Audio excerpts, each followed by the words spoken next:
Vamos lá? O que foi a Revolução de 1930? A Revolução de 1930, na verdade, foi um golpe de Estado que depois o presidente Washington Luiz, no dia 24 de outubro de 1930. O movimento foi articulado pelos estados de Minas Gerais, Paraíba e Rio Grande do Sul e impediu a posse do presidente eleito Júlio Prestes sob a alegação de fraude eleitoral.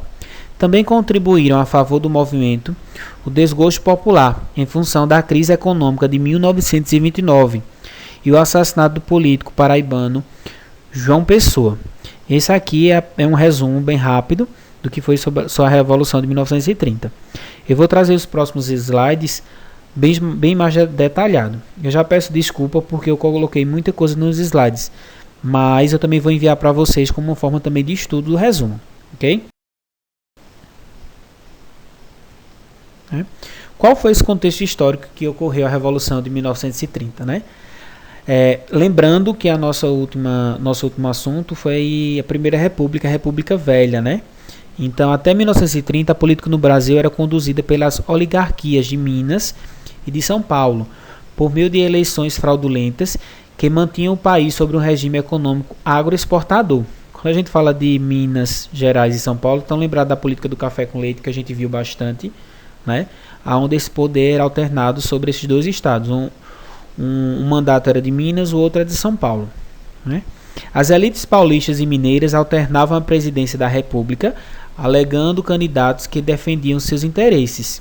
Esse sistema político ficou conhecido como a política do café com leite, ou política dos governadores, que era aquela política de troca de favores. Estão lembrados que a gente falou muito também sobre a figura do coronel, não é isso? O modelo funcionou até os demais estados brasileiros crescerem em importância e reivindicarem mais espaço no cenário político brasileiro. Então, os estados foram observando que com essa alternância, outras regiões era quem perdia.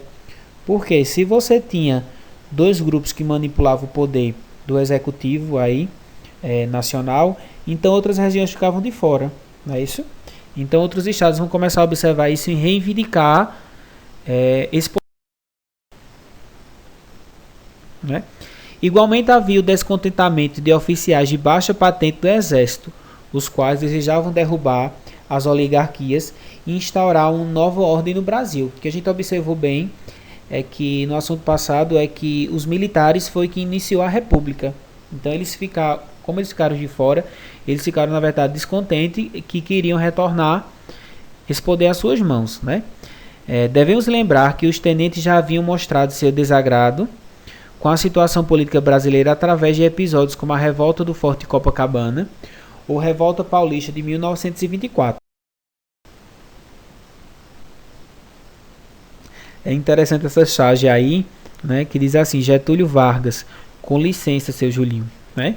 Ele está falando a respeito das eleições presidenciais ocorridas em 1930.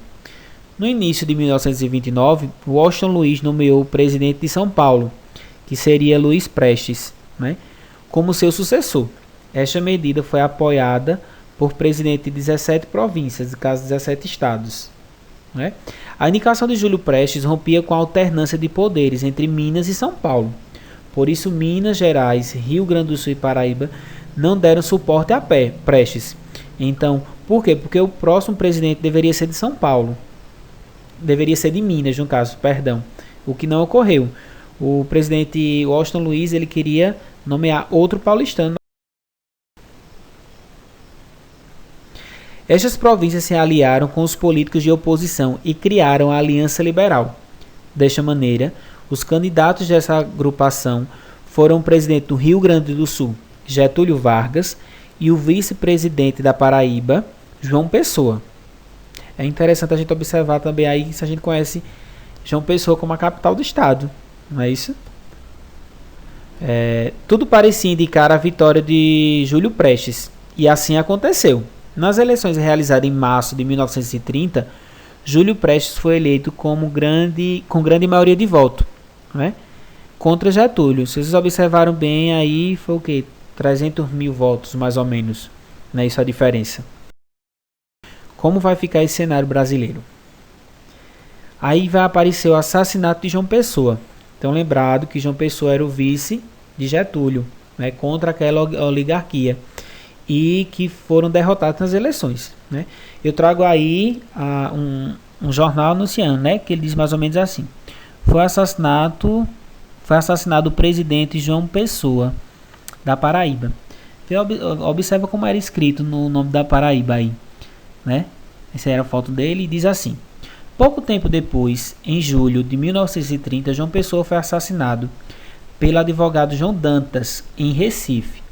Acredita-se que o crime tenha ocorrido por razões pessoais, ligada à política paraibana, mas a morte do candidato a vice-presidente transformou-se numa questão nacional.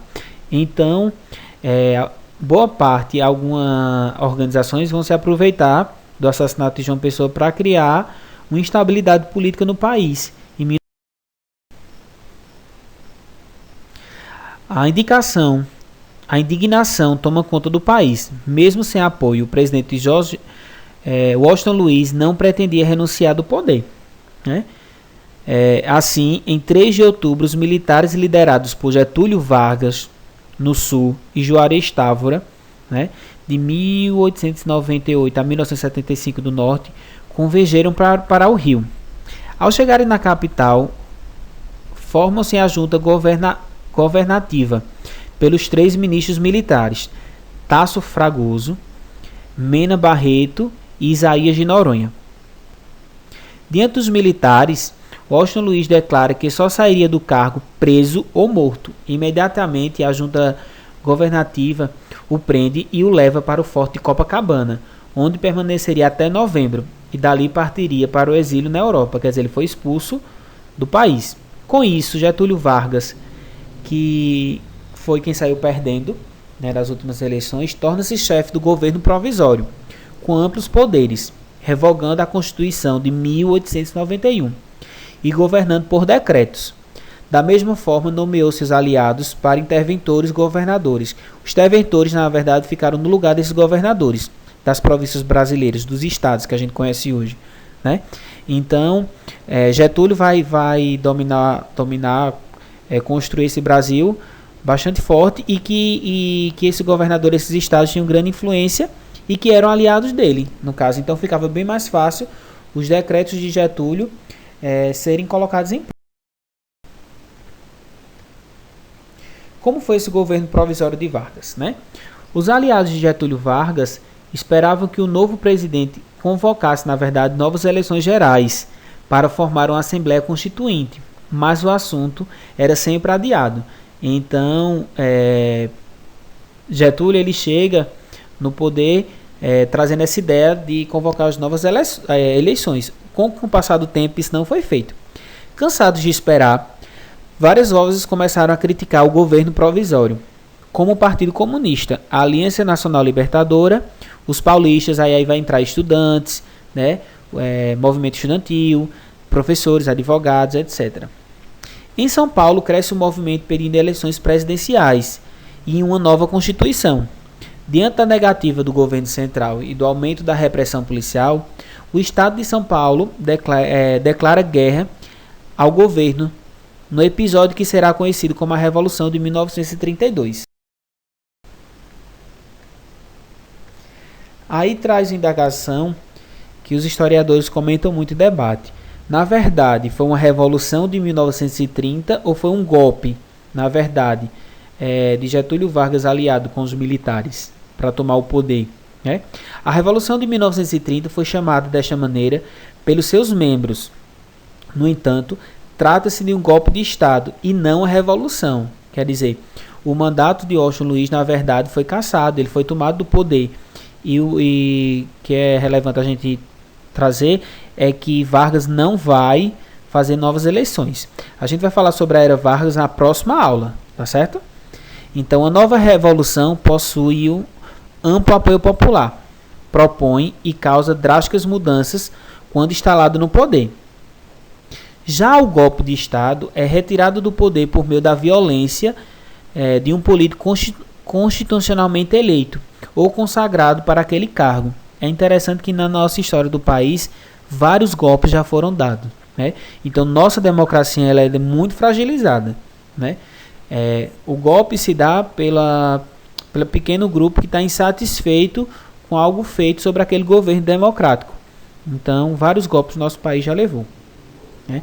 Os acontecimentos de 30 foram uma luta pelo poder entre as elites, com margem de vitória a qualquer uma delas, e que pouco mudariam a estrutura social brasileira profundamente.